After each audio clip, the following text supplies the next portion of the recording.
So I have a little bit of a problem. I have a new window that looks like it had been installed and then removed for some reason. They were given to us for this project for our church.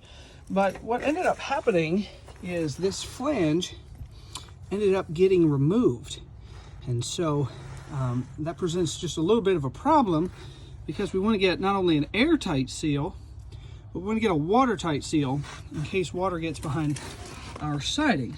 So we found a solution that I thought I'd like to share. Perhaps this is a common thing, but I wouldn't know that. I'm not a window man. But encountering this, we wanted to find a way to attach this, because it's going in this window opening here, and it's a pretty tight window opening, and we haven't put our tape on there to seal it. I'll show you on the other side where we've already installed the window momentarily, but I wanted to give you a view of what it looked like. Now we'll go to the other side where we have already installed a window. So here is our other window that matches the other one.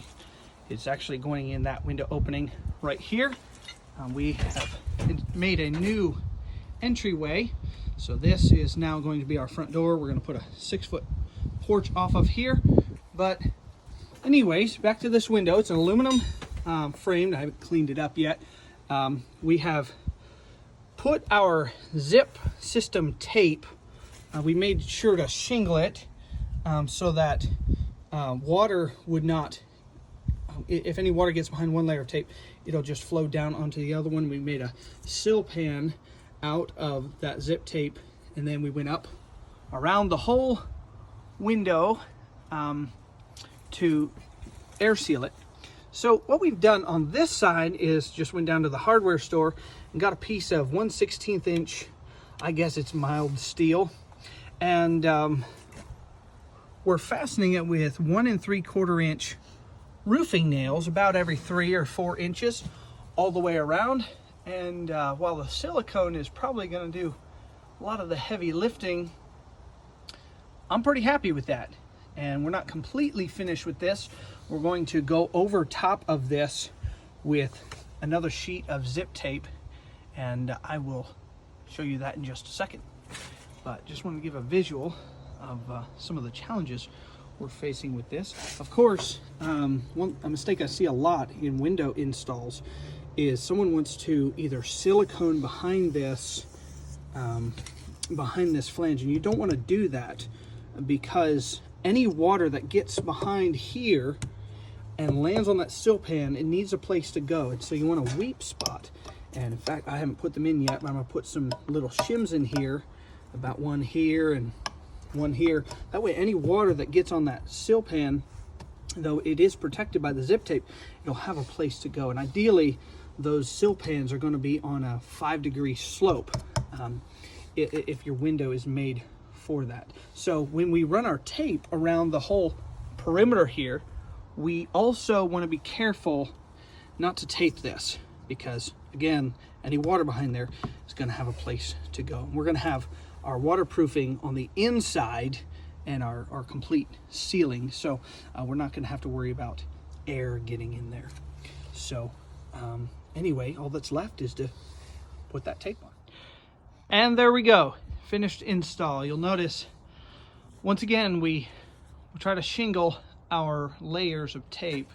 So we bring this tape on this side all the way down to the bottom of the window, and then the top layer overlaps that, and we've done the same on the other side. So I feel really good about this install. If you've seen this before, just drop it in the comments. I'd be interested to see if that's a standard practice or just something that will work. If there's a better idea, also drop that in the comments. I'd be happy to find your little tips and tricks for how to do what we do better. Thanks for watching. One thing I forgot to mention is, on this kind of tape, it says it right on there, you want to roll it. Now if you look closely, you see those little imprints. Those are little Z's basically. And where's that roller, Douglas? Basically, the zip system comes with it's called a J roller. And after you put the tape on, this is a pressure adhered tape. So here's what this J roller looks like. And so basically, all you want to do is, I'd usually use 2 hands, but since I got a camera in one, this is how it goes. So make sure to imprint it. That way you ensure a really good bond, and that'll make sure we don't have any problem for many years to come. Thank you for watching. If you like this video, be sure to hit that like button and feel free to subscribe to our channel. I'm hoping to start publishing more of these things as I continue this remodeling project I'm on. And so look for more content soon in the future.